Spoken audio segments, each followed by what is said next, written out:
2025년 1월 26일 주연절 후 세 번째 주일 예배를 드리겠습니다.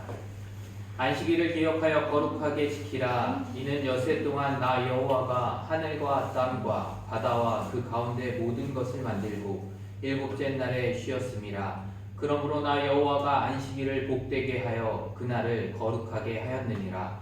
하나님은 영이시니 예배하는 자가 영과 진리로 예배할지니라. 아멘. 기도합니다. 우리 예배를 기쁘시게 받으시는 아버지 하나님, 하나님께서 베풀어 주신 놀라운 사랑을 기억하며 예배의 자리로 나왔습니다. 겸손하게 마음의 문을 열고 주님의 말씀에 귀 기울이는 시간이 되게 하여 주옵소서. 마음과 뜻과 정성을 다하여 예배하오니 저희가 드리는 예배를 기쁘게 받아 주옵소서. 예수님의 이름으로 기원합니다. 아멘.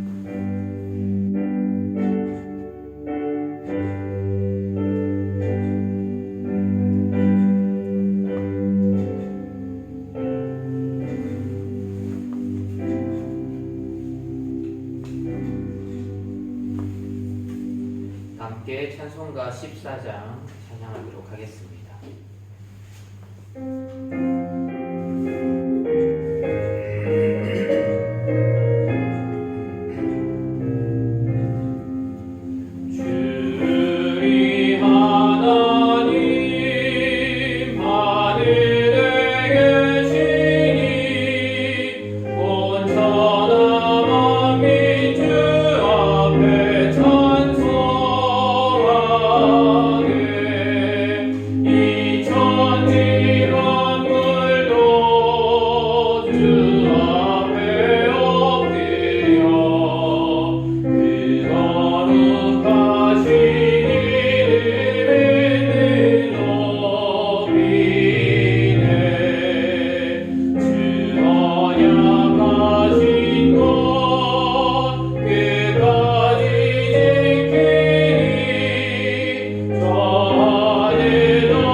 여호와여, 내 기도를 들으시며 내 간구에 귀를 기울이시고 주의 진실과 의로 내게 응답하소서.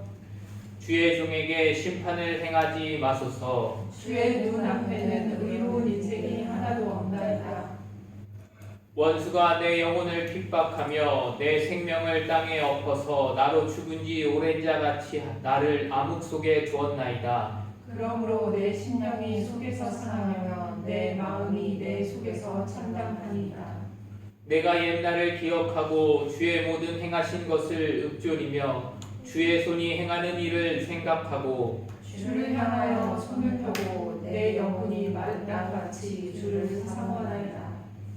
여호와여, 속히 내게 응답하소서. 내 영이 피곤하니이다. 여호와여 주의 이름을 위하여 나를 살리시고 주의 위로 내 영혼을 환난에서 끌어내소서.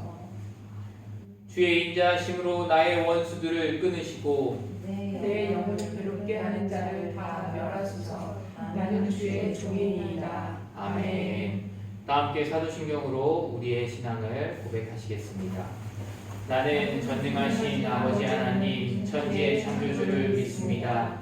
나는 그의 유일하신 아들 우리 주 예수 그리스도를 믿습니다. 그는 성령으로 잉태되어 동정녀 마리아에게서 나시고 본디오 빌라도에게 고난을 받아 십자가에 못 박혀 죽으시고 장사된 지 사흘 만에 죽은 자 가운데서 다시 살아나셨으며 하늘에 오르시어 전능하신 아버지 하나님 우편에 앉아 계시다가 거기로부터 살아있는 자와 죽은 자를 심판하러 오십니다.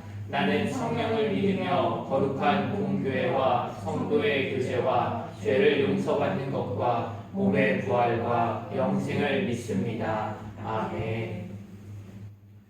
다 함께 찬송가 321장을 찬양하겠습니다.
사랑 많으신 하나님 감사합니다. 오늘도 우리를 이 자리에 불러주시고 함께 예배드릴 수 있게 해주심을 감사드립니다. 우리 가운데 예배 중에 그리고 또한 우리의 삶 속에 함께 하셔서 우리의 몸과 마음을 온전히 당신의 것으로 만들어주시고 인도하여 주셨기를 간절히 바라며 기도합니다. 그러므로 인하여 오직 당신께만 영광을 드리는 우리의 삶이 되게 하여 주시기를 더 간절히 기도합니다.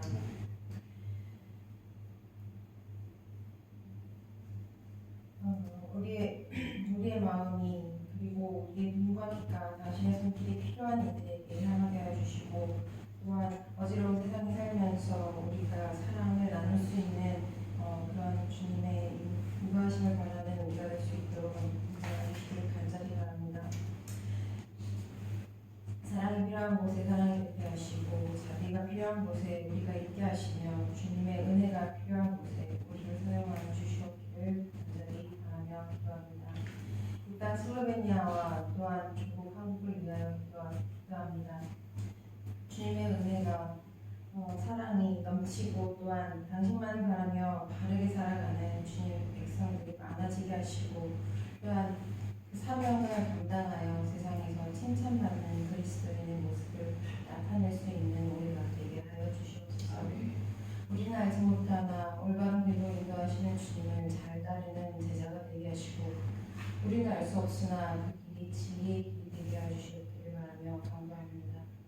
또한 이 시간 선포되는 말씀을 통하여 듣는 귀가 열리도록 하시고 마음을 유연히 하여 우리의 말씀이 우리 마음속에서 살아 움직임을 체험할 수 있도록 하여 주시옵소서. 그리하여 우리의 삶과 생각이 당신을 바라며 소망하게 되기를 기도합니다. 세상에 나아가 우리가 무엇을 할 수 있을지를 알게 하시고 진정 하나님이 원하시는 삶이 무엇인지 깨달아 알게 하여 주시기를 바라며 기도합니다. 우리 모두가 오늘도 그리고 내일도 영원히 영광 드린 삶을 살 수 있게 되기를 바라며 살아계셔서 역사하시고 우리를 인도하시는 예수님의 이름으로 간절히 기도드렸습니다. 아멘.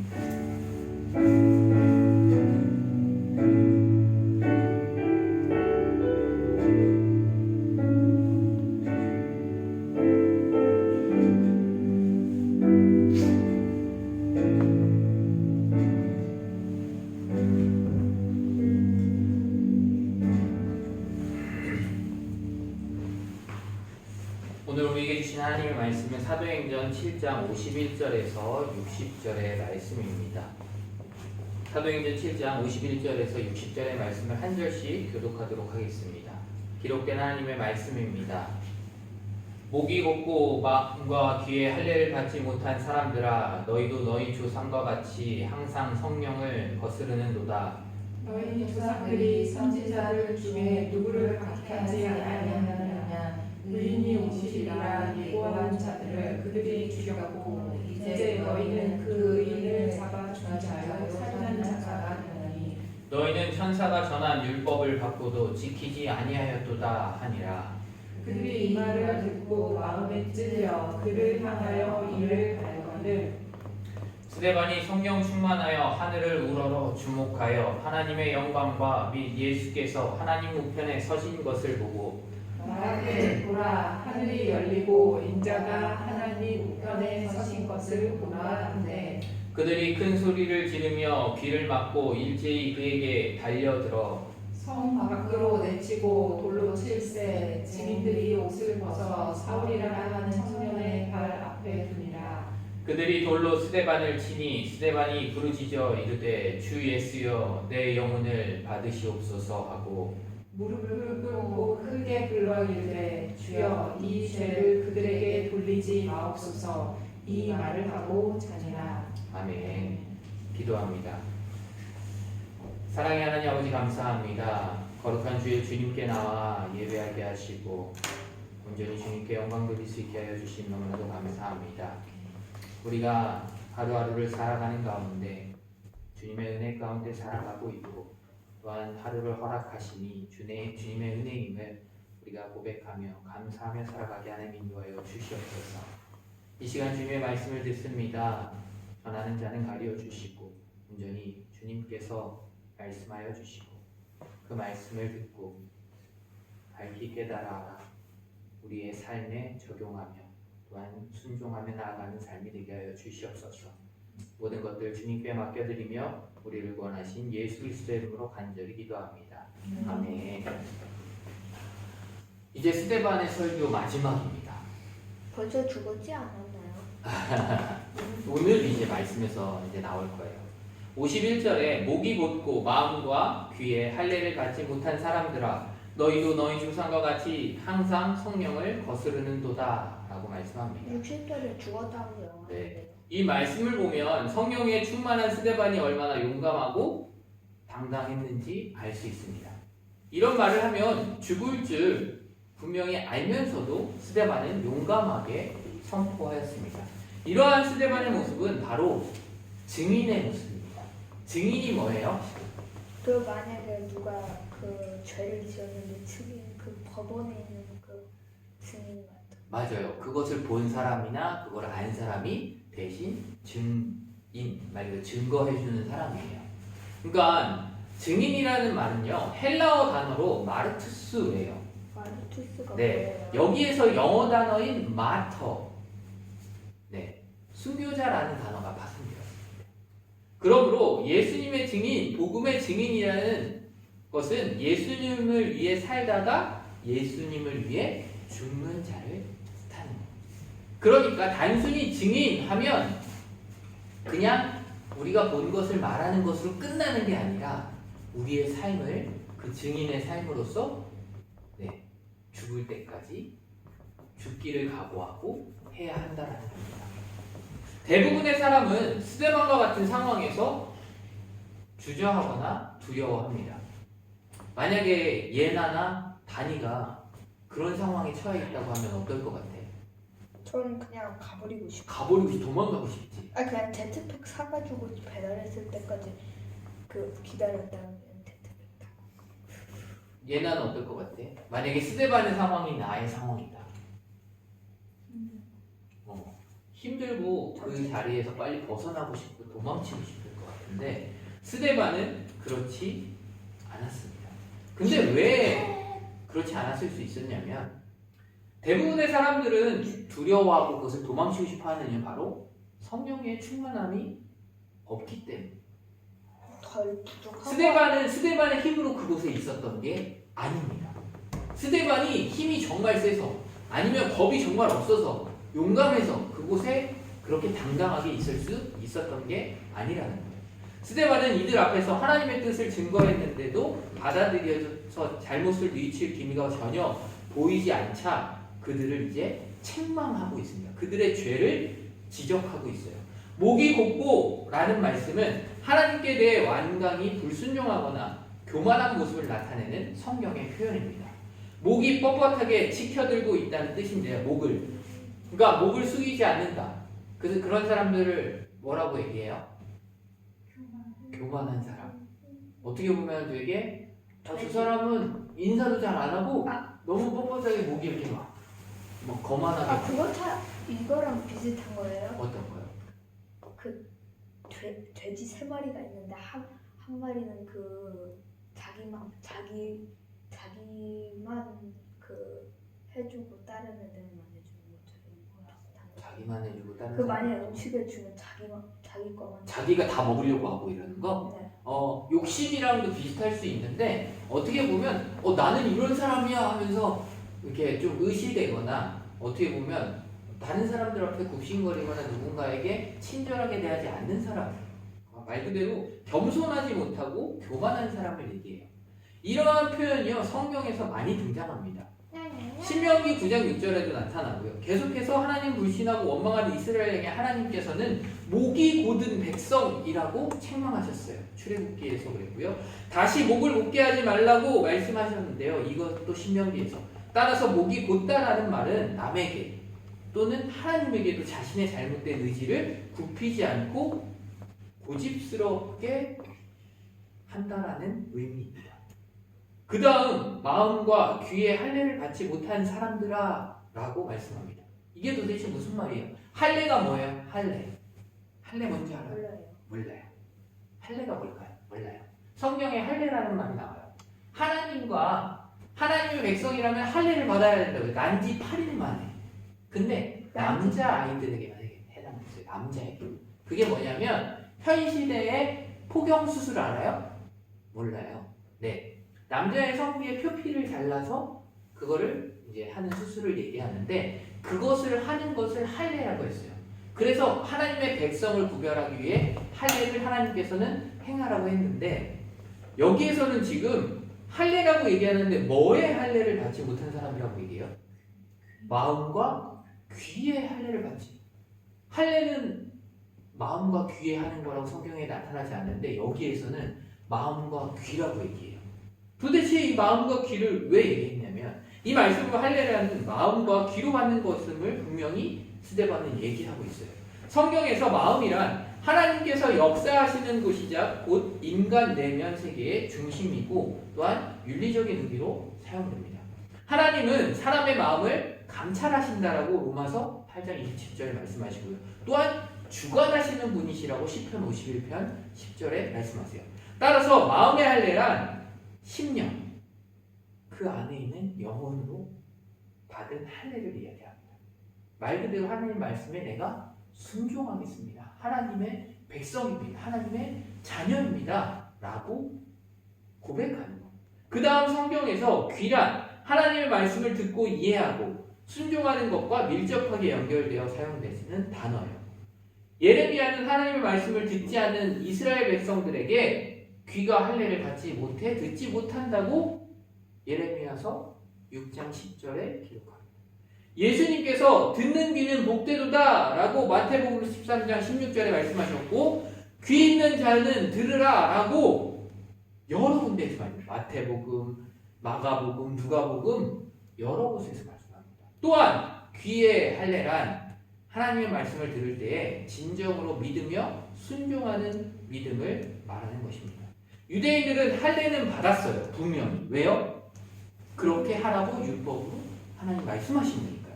분명히 그들은 할례를 받았어요. 근데 육체적인 할례만 받은 겁니다. 즉 심령으로 갖지 못하여 아브라함에게 약속된 기업에 참여하지 못할 자들이라는 뜻입니다. 종교개혁가 칼뱅 누군지 알아요? 종교개혁가 칼뱅 누군지. 자, 루터는 알아요?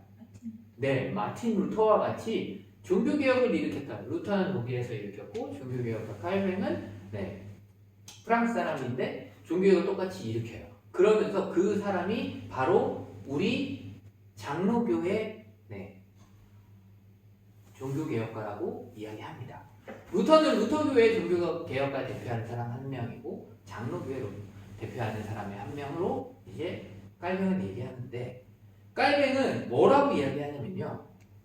유대인들이 율법이나 성전의 외형에 치중하여 그 영적 의의를 등한시하였으니 그것은 미신이다 라고 말했어요. 그게 무슨 말이에요? 스데반이 한 말이랑 똑같아요. 뭐예요? 뭘 치중해서 뭘 중요하게 생각했어요? 예루살렘 성전. 그것을 중요하게 생각했어요. 뭐 같이? 무엇과 같이? 어떤 분과 같이? 하나님과 같이. 그러니 그곳에만 하나님이 있다라고 이야기했단 말이에요. 그러니 그것은 미신이다라고 칼뱅은 이야기했단 말이에요. 그러나 그 열심이 오히려 이러한 열심, 어떻게 보면 실은 그들은 율법을 지키기 위해 열심을 냈던 사람들이에요. 유대인들. 종교적인 열심이 대단했던 사람입니다. 그러나 그 열심이 오히려 복음을 받아들이지 못하게 했습니다. 왜냐하면 목이 곧아서 하나님의 참된 뜻을 제대로 받아들이지 못했습니다. 자신들이 그 유대교의 모든 것들을 알고 있는 제일 높은 사람이라고 생각했기 때문이에요. 그래서 하나님께서는 고집이 세고 교만한 자를 싫어하십니다. 그리고 너희 조상과 같이 항상 성령을 거스르는도다 말씀합니다. 이 말씀을 보면 유대인들은 대대로 내려오면서 마음과 귀의 할례를 받은 자가 지극히 적었음을 알 수 있고 또한 마음과 귀의 할례를 못 받은 이유는 첫째가 목이 곧았고 둘째가 뭐예요? 성령님의 말씀을 거스렸기 때문이라는 거예요. 한마디로 성령 충만하지 못했기 때문입니다. 유대인들은 절기 때마다 모든 일을 멈추고 열심히 성전으로 모였어요. 그러나 마음에 할례를 받지 못했기 때문에 하나님 말씀을 제대로 받아들이지 못했습니다. 그 증거로는 예수님 곧 메시아이심을 알지 못했던 겁니다. 그러니 아무리 열심히 성전에 나와서 예배를 드릴지라도 마음의 할례를 받지 못했으면 그 예배가 의무적이고 형식적인 의식에 불과할 뿐이에요. 이 자리에 몸은 와 있으나 내 생각은 딴 곳에 가 있다면 그 예배는 진정으로 하나님께 드리는 예배가 아니라는 겁니다. 마음의 할례, 귀의 할례를 받지 못했다는 겁니다. 그러한 예배는 하나님께서 기쁘게 받으실까요? 안 받으실까요? 안 받으시죠. 그러니 우리는 성령 충만하여 마음과 귀의 할례를 받고 주님의 말씀에 순종하서 이곳에 나와 예배해야 하는 겁니다. 52절에 너희 조상들이 선지자들 중에 누구를 박해하지 아니하였느냐? 의인이 오시리라 예고한 자들을 그들이 죽였고 이제 너희는 그 의인을 잡아준 자요 살인한 자가 되나니 라고 말씀합니다. 스데반은 거침없이 그들의 잘못을 지적합니다. 너희 조상들은 선지자 중에 누구를 박해하지 아니하였느냐? 유대인들은 하나님께서 보내신 선지자들을 계속해서 박해해요. 모세도 실은 그 이스라엘 백성들이 얼마나 원망하고 박해했습니다. 근데 그 이후에 지금의 유대인들은 모세를 어떻게 생각해요? 선지자 중에 선지자라고 이야기해요. 근데 그 조상들은 모세의 말을 따르지 않았죠. 결국엔 그랬던 사람들은 모두 광야에서 죽고 그 후손들만 하나님이 약속한 가나안 땅으로 거기 들어갈 수 하나님은 아이들만 있게 됐어요. 들어간다고 하지 않았나요? 천국에요. 아이와 같은 자가 들어간다. 아니 그게 아니라 네. 그 가나안 땅에 아이들만 뭐. 이제 그건 이제 다른 말씀인데 어린아이와 같은 자가 천국에 들어간다고 얘기한 거예요. 그러니까 지금 보면 이렇게 유대인들은 대대로 조상들은 선지자들을 못되게 했어요. 선지자들의 말을 순종하고 그들의 말을 잘 따르는 게 아니라 그들을 힘들게 하고 박해했다라고 지금 스데반이 지적해서 말하고 있는 겁니다. 그리고 메시아이신 예수님도 유대인들은 어떻게 했어요? 죽였습니다. 그렇기 때문에 그들의 근데 문제는 무엇일까요? 이렇게 선지자들을 박해하고 예수님까지 죽였던 그들의 문제. 그게 무엇이냐면 자신들은 하나님의 뜻대로 했다는 것을 믿었기 때문이에요. 자신들은 율법대로 철저하게 했다라고 믿었기 때문에 그것이 문제였던 겁니다. 그렇기 때문에 그들은 회개할 수 없었고 결국엔 구원받을 수 없었습니다. 그리고 의인이 오시리라고 예고한 자들을 그들이 죽였고 라고 말씀합니다. 원문에 보면 그 의인이라고 특별히 한 사람을 가리키는데 그 의인은 누구? 바로 예수님을 가리키는 거예요. 유대인들의 조상들은 메시아가 오시리라고 예언한 선지자들을 죽였고 이제 너희는 그 의인을 잡아준 자요 살인자가 되나니 그 후손들 즉 예수님 당시에 유대인들은 오신 메시아를 누구에게 잡아줬어요? 로마에게 잡아준 자였고 결국은 예수님을 죽였으니 살인자들이라고 말하고 있는 겁니다. 유대민족은 하나님의 선지자들과 메시아 즉 예수님을 박해하였습니다. 결국 예수님을 죽이기까지 했습니다. 53절에 너희는 천사가 전한 율법을 받고도 지키지 아니하였도다 라고 하니라 말씀합니다. 하나님께서 모세에게 율법을 주실 때에 천사를 통해서 주셨다라고 사도행전 7장 38절, 갈라디아서 3장 19절, 히브리서 2장 2절에 기록하고 있습니다. 이는 모세가 율법을 받을 때 천사가 지켜보고 있었다는 것으로 해석할 수 있습니다. 주신 율법을 그런 이게 뭐냐면 하나님께서는 율법을 주실 때에 천사들을 증인으로까지 세우셨다라는 말씀이에요. 근데 유대인들은요 율법주의자들이어서 열심히 율법을 지켰음에도 율법을 받고도 또한 분명히 지켰는데 율법을 받고도 지키지 아니하였다라고 스데반이 지적하고 있어요. 분명히 나는 율법을 지켰는데 왜 저 사람이 저런 말을 하지? 라고 그곳에 모인 사람들은 생각했을 겁니다. 근데 무엇이 잘못됐냐면 율법의 형식과 의식에 치중하다 보니 하나님이 주신 율법의 참된 뜻을 몰랐던 겁니다. 한마디로 쓸데없는 것을 했다는 거예요. 유대인들이 그것도 당대 최고의 종교 지도자들이었던 사내들인 공회원들이 이런 말을 들었으니 스데반을 가만히 두었을까요? 아니죠. 왜요? 자기는 유대교의 최고의 권위자라고 생각하고 율법을 잘 지키고 있는 사람이라고 당연히 믿고 있는데 스데반이 율법을 지키지 않는 자들이라고 얘기하고 있는 겁니다. 그러니 스데반을 이단이라고 또한 성전을 모독한 죄인이라고 생각한 것입니다. 그렇다면 율법에 철저했던 이들이 정말 율법을 전혀 지키지 않았다고 말할 수 있을까요? 그런 의문이 생기지 않나요? 왜 이들이 율법을 지키지 않았다고 스데반은 얘기했을까요? 율법의 특성이 하나라도 어기면 다 어기게 되는 거예요. 자, 율법이라는 것들은요, 하나만 내가 지키고 나머지는 어긴다면 그게 율법을 지킨 사람이에요? 아니죠. 그 중에 하나만이라도 어기게 된다면 결국엔 율법을 어긴 사람이 됩니다. 이렇게 보면 하나님께로 갈 자가 있을 수 있을까요? 수백 가지 율법인데 그거를 하나도 어기지 않고 지킬 수 있는 사람이 있을까요? 없습니다. 한 사람이 있었죠. 누구? 예수. 맞아요. 그 예수님을 모세는요? 모세도 됐죠. 예수님 한 분을 제외하고는 그 율법을 다 지킬 수 있는 근데 사람은 예수님은 사람이 아닌데요. 예수님은 사람으로 오셨어요. 근데 사람으로 오셨지만 하나님이시죠. 아닌데요. 맞아요. 근데 사람이라고 봐야 돼요. 왜냐하면 예수님이 사람이 아니었다면 그냥 신으로 왔다면 십자가에서 고통 받으셨을까요? 아니요. 안 받았겠죠. 근데 근데 있잖아 예수님은 어차피 신으로 만약에 신 상태로 왔으면 다 보는 사람이 죽었을 거 아닌가요? 그렇죠. 신으로 와서 만약에 심판하셨다면 아무도 구원받을 수 있는 사람이 없었을 거예요. 하지만 하나님이 언약해 놓으셨던 것, 피로 구원을 받을 수 있게끔 해놓은 그 언약을 하나님이 지키시기 위해 예수님을 사람으로 이 땅에 오게 하신 거예요. 자, 그냥 로봇을 보내면 되는 거 아닌가요? 누구? 사람처럼 생긴 로봇을. 로봇. 네, 그래요.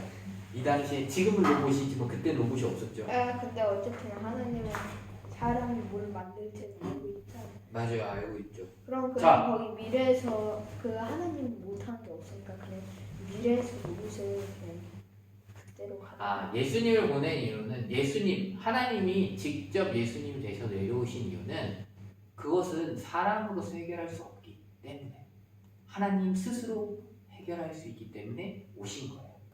그렇기 때문에 우리를 그것으로 한 번에 그 예수님의 십자가에서 피 흘림으로 죽음으로 또한 부활로 말미암아 우리 모두 앞으로에 있을 모든 사람들을 구원하기 위함이었던 겁니다. 예수님께서요 그렇게 율법으로는 하나님께 갈 수가 없었기 때문에 예수님께서 바로 기쁜 구원의 소식 복음으로서 이 땅에 오신 것입니다. 복음이 없었다면 유대인은 물론이고 아무도 천국에 가지 못합니다. 유대인들의 치명적인 죄는 모세의 율법을 받고도 그 율법이 예언한 예수님을 믿지 않았어요. 도리어 그것 때문에 예수님은 어떻게 했어요? 예수님을 죽였죠. 이것은 율법 전체를 지키지 않은 것으로 볼 수 있습니다. 그럼 다 전체 안 지킨 거예요? 맞아요. 전체요? 율법을 하나라도 어기면 율법을 지키지 않은 겁니다. 근데 10개 중에서 한 3개 아니면 4개 정도는 어긴 건데요. 네, 그래도 율법을 지키지 않은 거죠. 그것도 죄인이에요. 자, 요한복음 5장 46절을 한번 읽어보도록 하겠습니다. 안 읽으면 혼자 읽게 시킨다 그랬어요. 시작! 모세를 믿었더라면 또 나를 믿었으리니 이는 그가 내게 대하여 기록하였습니다. 아멘. 누가 말씀하신 거예요? 예수님이.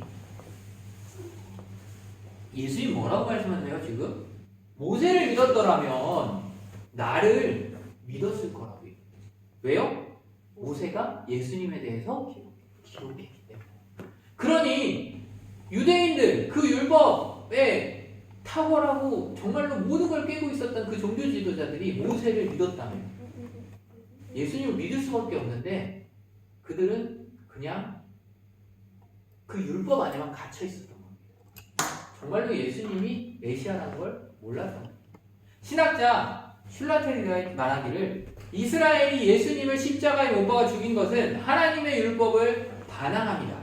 그들의 조상들이 선지자들과 율법을 겸하여 거절한 것과 같이 그들 자신은 예수님을 버림과 함께 율법을 버린 셈이다 라고 했습니다.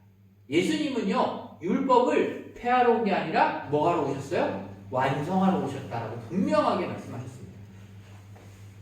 54절에 그들이 이 말을 듣고 마음에 찔려 그를 향하여 이를 갈건을 말씀합니다. 스데반은 아브라함과 야곱과 요셉 그리고 모세가 받은 십계명과 율법과 솔로몬이 지은 성전에 대한 하나님의 뜻을 풀어서 설교했죠. 그곳에서 율법과 성전에 의식적으로 섬겼던 이들에게는 참으로 충격적인 설교였습니다. 왜요? 그들이 믿는 것과 달랐기 때문에. 당연한 거 아니에요? 스데반의 설교를 들은 그들의 마음은 어땠다고 해요? 지금 이상해요. 찔렸대요. 마음이 찔렸대요. 그런데 자, 이 말씀 어디선가 들어본 것 같지 않아요? 어디서 들었어요? 베드로가 설교했을 때 생각나요? 성령 강림절 말 그대로 아니요. 오순절에 성령님이 오시고 난 이후에 베드로가 설교했을 때 보면 자, 그 말씀 볼게요. 사도행전 2장 37절 같이 읽어보겠습니다. 시작! 그들이 이 말을 듣고 마음에 찔려 베드로와 다른 사도들에게 물어 이르되 형제들아 우리가 어찌할꼬 하거늘 말씀합니다. 뭐래요? 베드로가 설교했을 때 분명히 마음에 찔렸어요. 그 다음에 그들은 어떻게 반응했어요? 다른 사도들에게 물어 우리가 어찌할꼬 라고 얘기했어요. 그래서 그들은 어떻게 됐어요? 세례를 받고 회개하고 세례받고 구원받을 수 있었어요. 근데 아니야. 지금 아닙니다. 스데반이 얘기하고 말씀하고 난 다음에 마음이 찔린 다음에 그들은 뭐래요? 어찌할 뿐 아니라 어떻게 했다고요? 이를 갈아요. 일을 갈아요. 일을 가는 게 뭐예요? 일을 가는 거. 억울은 일을 왜 갈까요? 갚아준. 네, 화가 났다는 이야기예요. 일을 간다는 건 내가 너 가만두지 않을 거야. 이런 겁니다.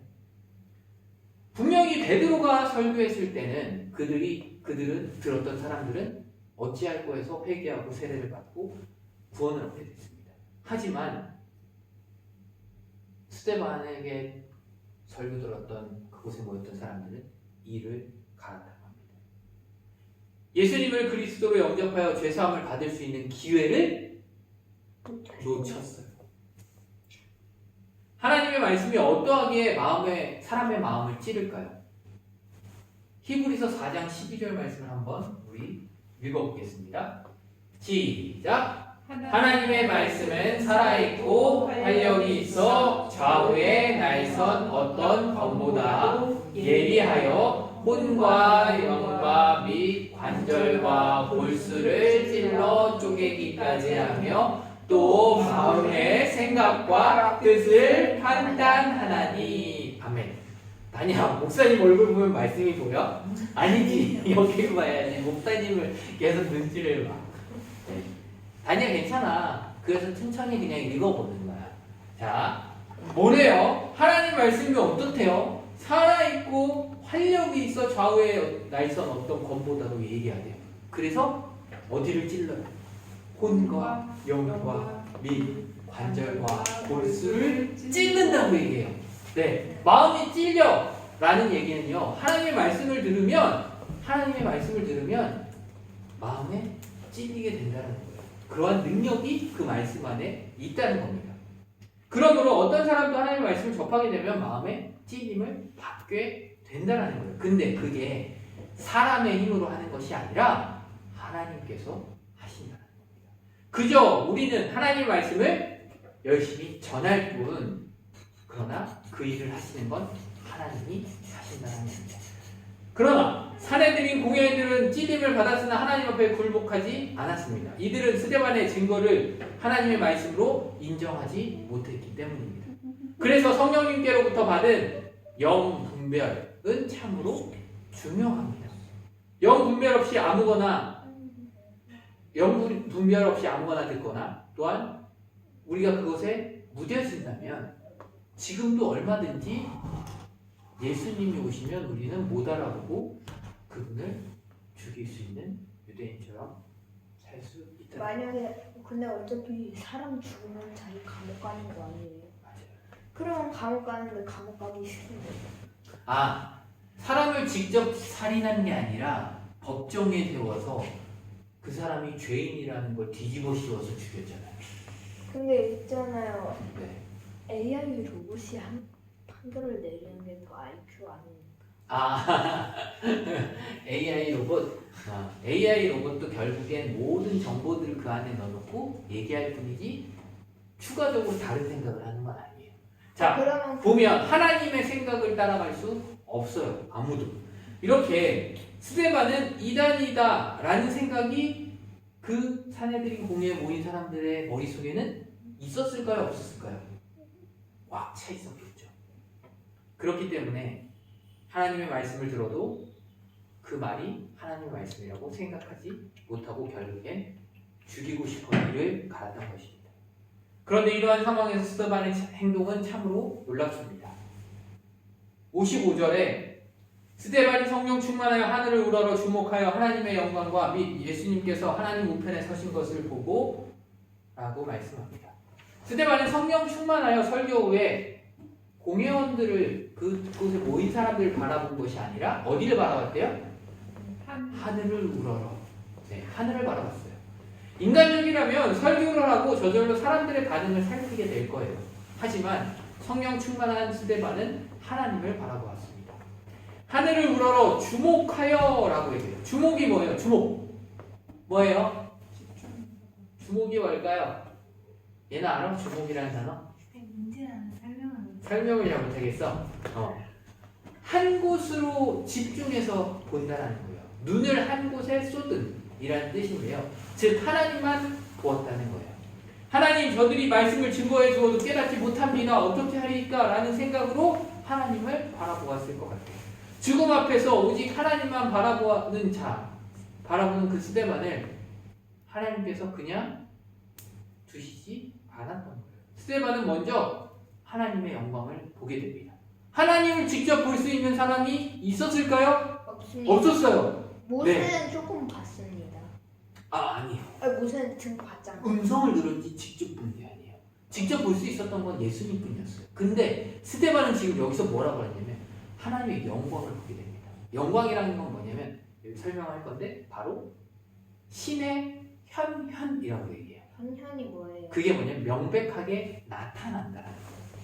바로 직접 하나님이 보이셨다라는 거예요. 스데반에게.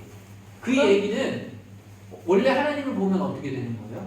죽는다고 했는데 하나님을 직접 볼 수 있게 된 거예요.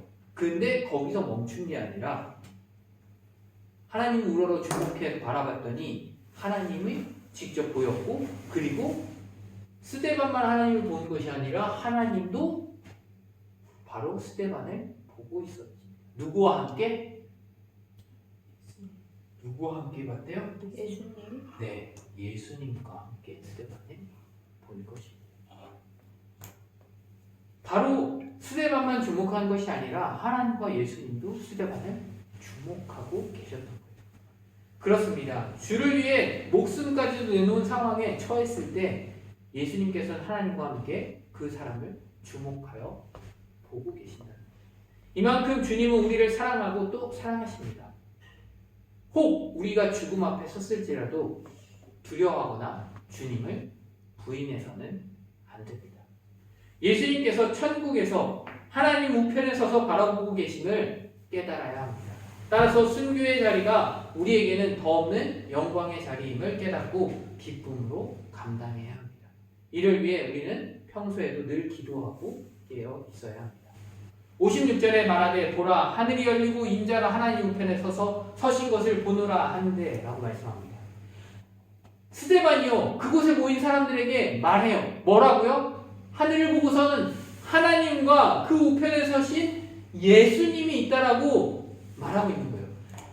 스데반은 하나님과 예수님께서 자신을 주목하심을 보고 너무나도 확신해서 더욱 담대하게 말합니다. 보라 하늘이 열리고 인자가 하나님 우편에 서신 것을 보라 한데, 만약에 스데반이 겁에 질려서 벌벌 떨면서 이렇게 얘기했다면 죽게 되었으니 별소리를 다 한다 라고 그들은 생각했을 거예요. 근데 너무나도 담대하게 강하게 말하니 그들이 더욱 거칠게 대응하기 시작합니다. 57절 58절 말씀 우리 한번 같이 읽어볼까요?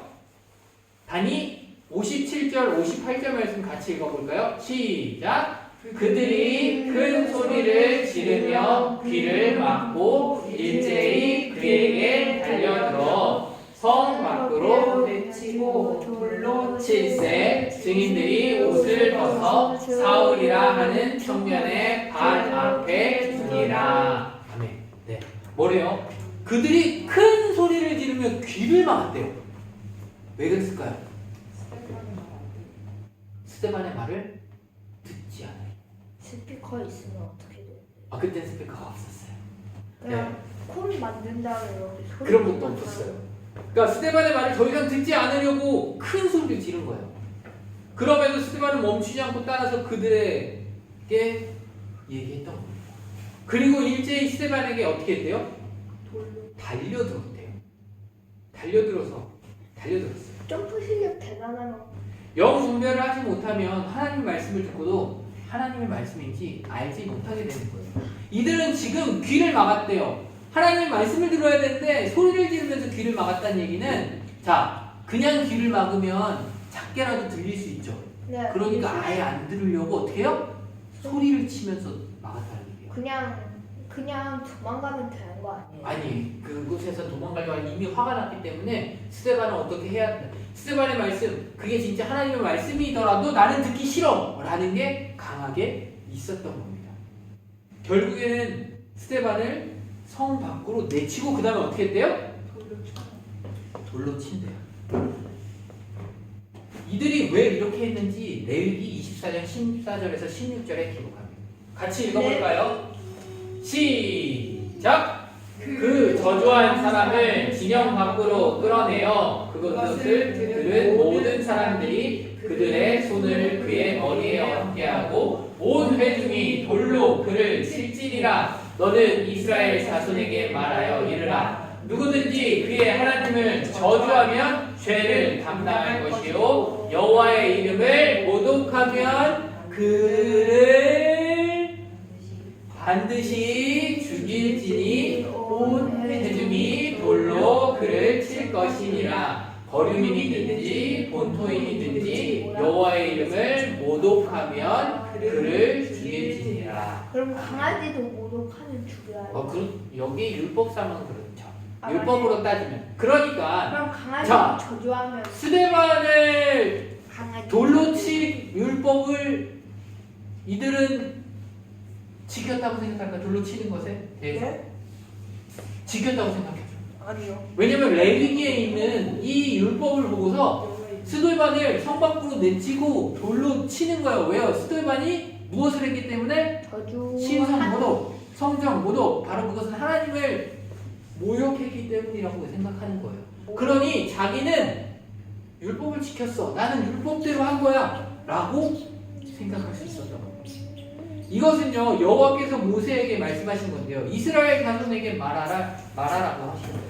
이스라엘 자손의 사람들이 스데반이 하나님을 모독했다고 생각해서 성 밖으로 끌어내어 바로 돌로 친 것입니다. 그러니 자신들은 하나님의 명령에 따라 행했다는 것으로 생각한 거예요.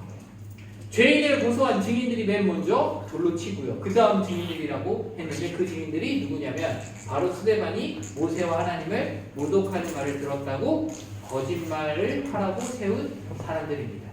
그렇게 소리내면 거기에 다 들어가요.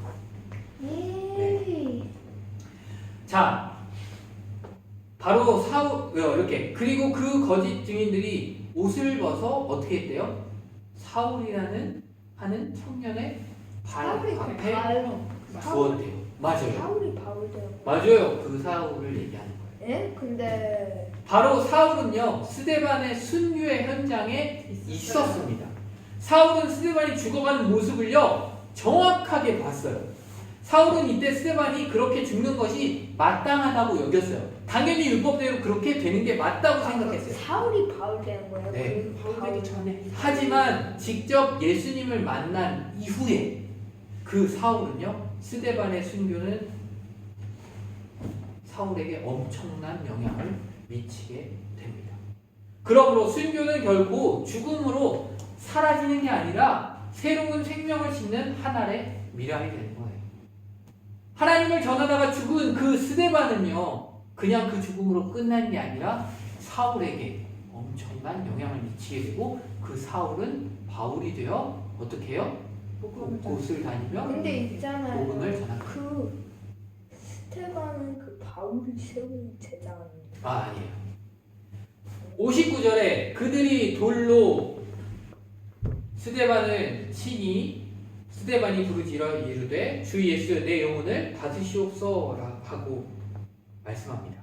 이 모습은 어디서 들어본 이 말씀 어디서 비슷한 거 들은 것 같지 않아요? 아니요, 전 들어본 적 없습니다. 없어요? 네. 예수님께서 십자가에서 하신 말씀과 같아요. 누가복음 23장 46절에 예수님이 십자가에서 어떻게 말씀하셨는지 한번 읽어볼까요? 시작! 예수께서 큰 소리로 불러 이르시되 아버지 내 영혼을 아버지 손에 부탁하나이다 하고 이 말씀을 하신 후 숨지시니라. 아멘. 어떻게 해요? 내 영혼을 아버지 손에 부탁하나이다. 근데 스데반은 뭐라고 기도했다고요? 주 예수여 내 영혼을 받으시옵소서 라고 기도했다는 겁니다. 사복음서 가운데서요 누가가 기록한 이 말씀은요 누가복음에만 나옵니다. 예수님이 십자가에서 하신 이 마지막 말씀이 기록되어 있는 것은 누가복음에만 있어요. 또한 사도행전 또한 누가가 기록했죠. 근데 있잖아요, 누가는 그 제자 아닙니다. 제자 아니에요. 누가는 사도 중에 한 사람이었고요. 원래는 의사였어요. 네. 근데 이제 사도행전과 누가복음을 기록한 사람으로 사도행전. 네, 사도행전을 누가가 기록해요. 그래서 누가는 의사였기 때문에 철저하게 사실적으로 기록해요. 그게 누가복음과 사도행전이 갖고 있는 특징입니다. 그래서 누가복음을 읽고 사도행전을 연결해서 읽으면 그게 하나로 연결되어져요. 근데 마태, 마가, 요한복음은 조금 다른 관점에서 예수님의 생애를 기록하고 있어요. 그래서 누가복음을 읽고 사도행전을 한번 단위가 연결해서 읽어보면 좋을 것 같아요. 먼저 누가복음 한 다음에 그 다음에 네, 맞아요. 60절에 무릎을 꿇고 크게 불러 이르되 주여 이 죄를 그들에게 돌리지 마옵소서 이 말을 하고 자니라 말씀합니다. 이 말씀 역시 누가복음에도 기록되어 있는 예수님이 하신 말씀과 비슷해요. 누가복음 23장 34절 말씀을 같이 읽어볼 거예요. 다니야 같이 읽어볼까? 조금 읽어야 돼요. 시작! 이에 예수께서 이르시되 아버지 저들을 사하여 주옵소서 자기들이 하는 것을 알지 못함이니이다 하시더라. 아멘. 네. 예수님이 하신 이 기도는요 보면 비슷하죠. 뭐가 비슷해요? 몰라요. 뭐가 비슷한 것 같은데. 이 죄를 그들에게 돌리지 마옵소서 라고 스데반이 기도했는데 예수님은요 저들을 사하여 주옵소서 자기들이 하는 것을 알지 못함이니이다 라고 말씀하셨어요. 그러니 그들이 에게 죄를 돌리지 말고 그들의 죄를 용서해 달라고 기도하는 것이 같다는 거예요. 예수님이 했던 이 기도가요 이루어졌을까요? 안 이루어졌을까요? 이루어졌습니다. 어떻게 이루어졌을까요? 우리가 분명히 보았는데 보면 예수님을 대적했던 허다한 제사장의 무리가 나중에 어떻게 해요? 예수님을 영접했죠. 스데반의 이 기도 또한 이루어졌을까요? 안 이루어졌을까요? 이루어졌습니다. 스데반을 핍박했던 사람들 중에 많은 사람들이 예수님을 믿게 되었고요. 특별히 누구? 사울. 청년이었던 그 사울의 회개는 스데반의 기도의 열매입니다. 어거스틴이 말하기를 스데반의 기도가 아니었더라면 기독교 교회가 바울을 소유하지 못했을 것이다 라고 말했습니다. 그러므로 하나님 앞에 합당하게 드린 기도는 결단코 사라지지 않습니다. 반드시 이루어지는 것을 우리는 알 수 있습니다. 말씀을 정리합니다.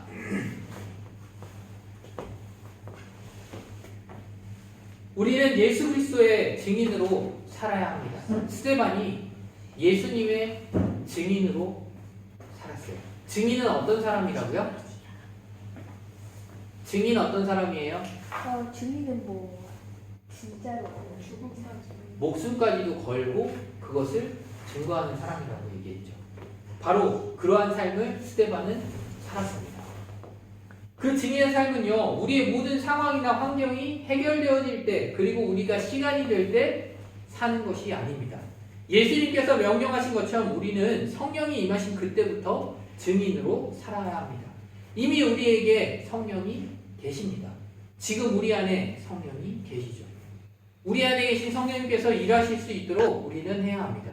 내가 내 힘으로 내 삶을 이끌어가는 것이 아니라 오직 성령님께서 나를 이끌어가실 수 있도록 해야 합니다. 말씀과 기도, 찬양을 통해 우리는 성령님을 충만히 채워가야 합니다. 그리고 온전히 우리의 모든 것을 주님께 맡기고 우리의 모든 것이 주님의 것임을 고백하고 주님만 바라보며 예수 그리스도의 증인으로 살아야 합니다. 예수님을 십자가에 못 박아 죽였던 예루살렘에서 예수님을 스데반은 전했습니다. 이미 자신의 생명을 내어놓고 그곳으로 나아간 것입니다. 스데반뿐만 아니라 모든 사도들이 자신의 생명을 내어놓고 증인으로서 살았습니다. 증인의 삶은 정해진 사람만 사는 삶이 아닙니다. 예수 그리스도를 믿는 모든 사람들이 살아야 하는 것입니다. 우리는 예수님의 말씀에 순종하여 증인으로 살아야 합니다. 나 말고 다른 사람이 증인으로 살겠지가 아니라 우리 모두가 증인으로 살아야 합니다. 왜요? 그것은 명령이기 때문입니다. 우리에게 주어진 자리에서 우리의 삶을 통해 예수 그리스도를 드러내며 증인으로서의 삶을 이루어가야 합니다. 옆에 사람들에게 이렇게 얘기해 보시죠. 증인으로 삽시다. 증인으로 삽시다. 증인으로 삽시다. 그래.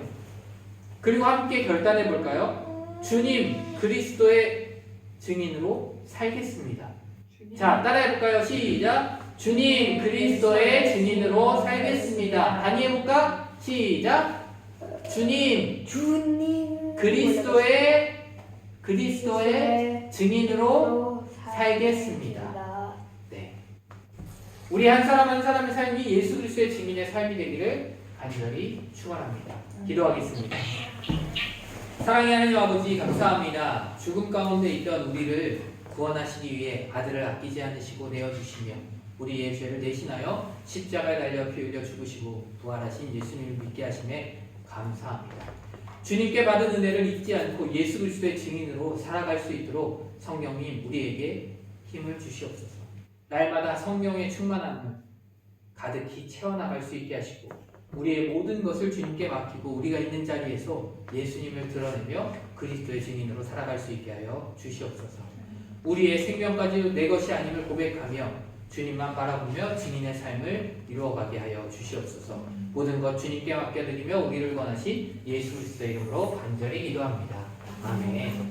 이 시간 말씀을 생각하시면서 찬송가 323장을 찬양하겠습니다.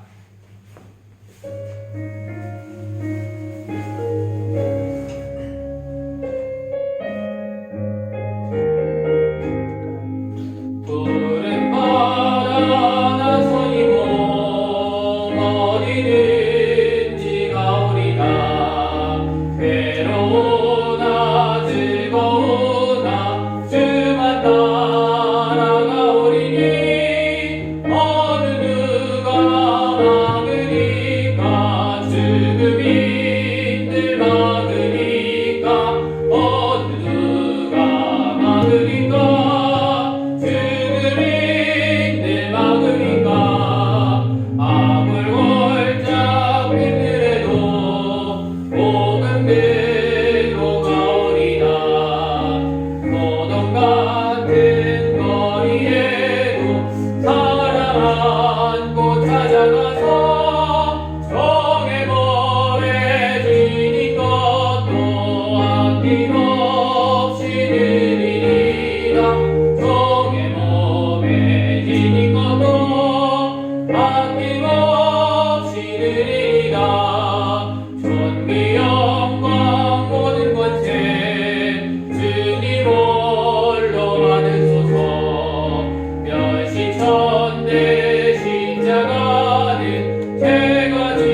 떠났던 스데반의 모습을 보았습니다.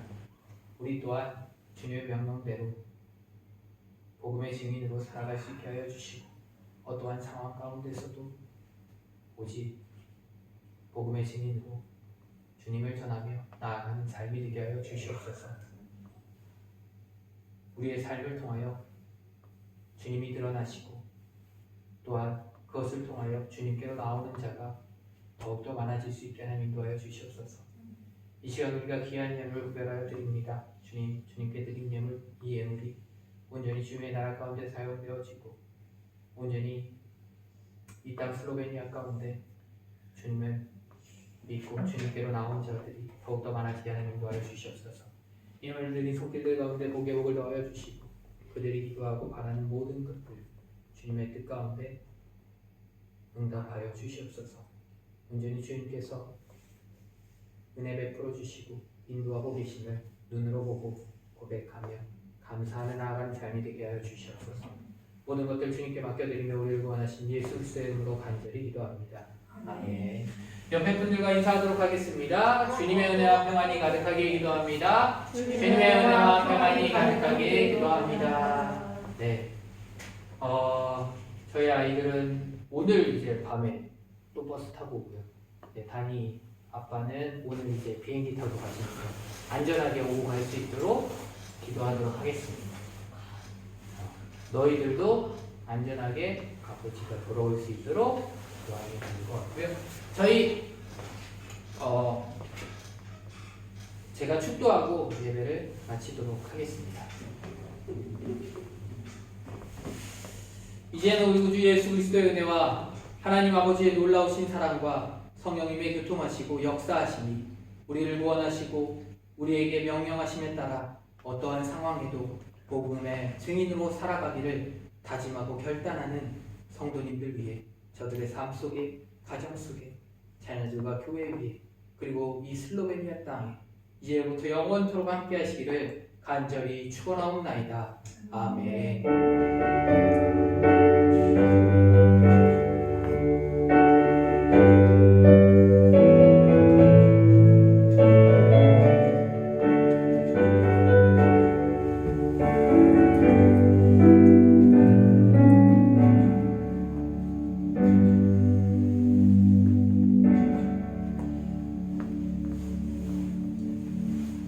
감사합니다.